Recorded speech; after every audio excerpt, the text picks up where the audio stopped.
think some of the offensive line that you guys have faced this year? I mean, they've won 9 games for a lot of reasons, and their line's part of it. And they've done a real good job with their offense. They score points. They've got to work cut out for us. I don't know if you're going to have today. There's a lot of Clemson USC games here. This will be 16 for me. Yeah. And, you know, I mean, it's your state rival. It's our state championship. And I mean, it means a lot. I mean, it's for the whole next year. Whoever wins this game, you got a little bit of something to your step, whatever. It is a big game. Okay. And it's different. Like I said, it's our state championship. Coach, obviously the game against Clemson, you know, winning 3 in a row would be pretty rarefied air for USC. I mean, I think the last time was 68-70. Is that something that you emphasize to your seniors? Do your seniors talk about it? I mean, is that something you guys even mention at all? Yeah, I mean, they know the situation. I mean, the media is so prevalent now. I mean, they know. And so, you know, we talk about winning this game. It's our next game, and it's for our state championship. You know, and they're carrying all the hopes and dreams of all the Gamecock people and with them this Saturday. So they understand that, and that's a tremendous responsibility. And I know the older guys understand it, and even some of the young ones that grew up in this state. I mean, they know.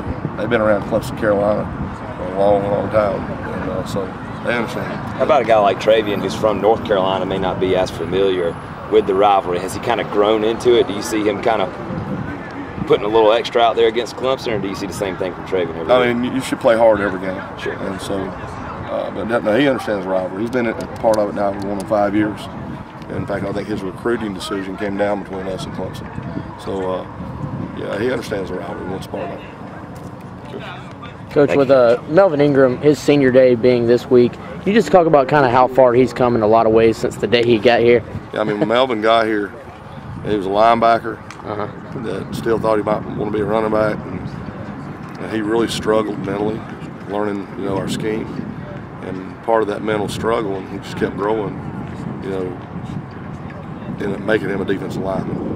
And I mean, he's changed tremendously as a person, as a football player. He's getting ready to graduate this Christmas. So I mean, Melvin has come a long way. There's a lot of people when Melvin first came here would have said that guy probably won't graduate from here, but he's matured so much. He understands what's important. If you put all your faith in football, you can get disappointed. And so Melvin is really matured, and I mean, I'm proud of him, not only as a football player but as a person.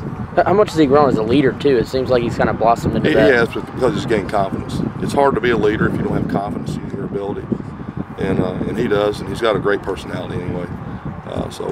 I mean, Melvin he's become a leader. Why do you think Boyd, for a young guy, is so effective on 3rd down?